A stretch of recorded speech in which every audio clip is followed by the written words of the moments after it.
Assalamualaikum warahmatullahi wabarakatuh. Perkenalkan, nama saya Lili Aulia dari kelas 10B. Dalam video ini saya akan menjelaskan sedikit tentang obat generik dan obat esensial. Obat generik dan obat esensial. Mungkin dari sebagian orang sudah ada yang tahu tentang obat generik maupun obat esensial. Obat generik adalah obat dengan nama sesuai INN dari WHO yang ditetapkan dalam Farmakope Indonesia untuk zat berkhasiat yang dikandungnya. Obat generik dipasarkan dengan nama dagang sesuai dengan nama zat aktif yang dikandungnya.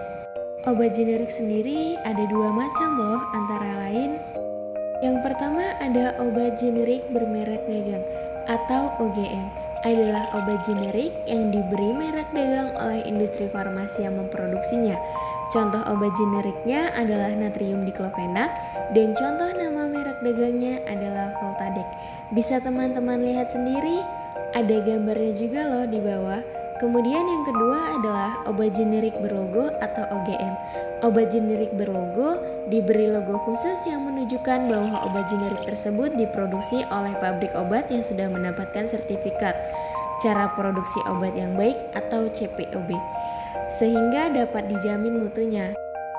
Tata cara pendaftaran obat generik berlogo atau SK Menkes Republik Indonesia nomor 05417 per A per SK per 12 per 89 yang berisi 1. Obat generik berlogo adalah obat jadi dengan nama generik yang diedarkan dengan mencantumkan logo khusus pada penandaannya. Yang kedua, logo adalah tanda pengenal yang diberikan pada obat generik yang memenuhi persyaratan mutu yang ditetapkan oleh Menteri Kesehatan.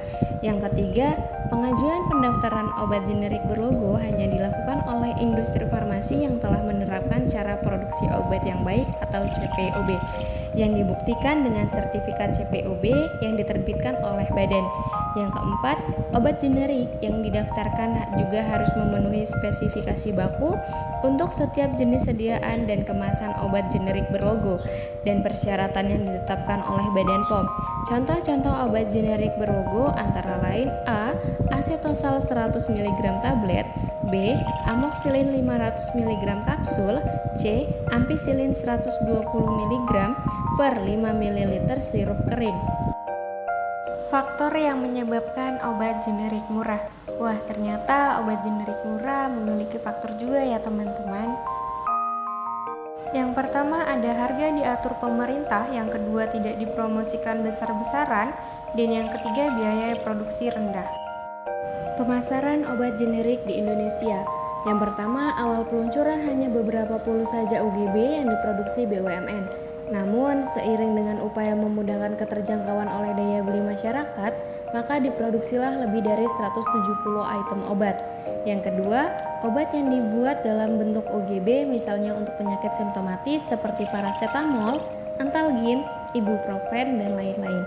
Juga penyakit degeneratif misalnya nifedipin, captopril, HCT, dan lain-lain. Bisa teman-teman lihat sendiri di bawah ada contoh obat paracetamol, ibuprofen, dan captopril. Kemudian yang ketiga, bentuk obat juga bervariasi mulai dari sirup, sirup kering atau dry sirup, tablet, kaplet, tablet kapul, dan salep. Permasalahan obat generik di Indonesia. Wah, ternyata obat generik memiliki masalah juga ya teman-teman. Permasalahannya adalah yang pertama, penggunaan obat generik di Indonesia masih rendah.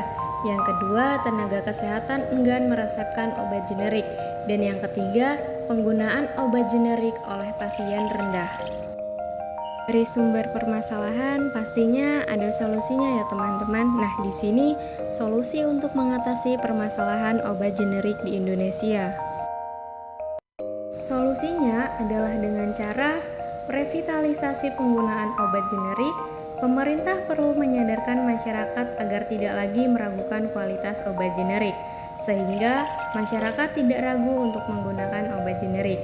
Lalu yang kedua adalah pemerintah perlu meningkatkan promosi obat generik di kalangan masyarakat, sehingga masyarakat dapat mengenal obat generik sebagaimana mengenal obat bermerek pada umumnya.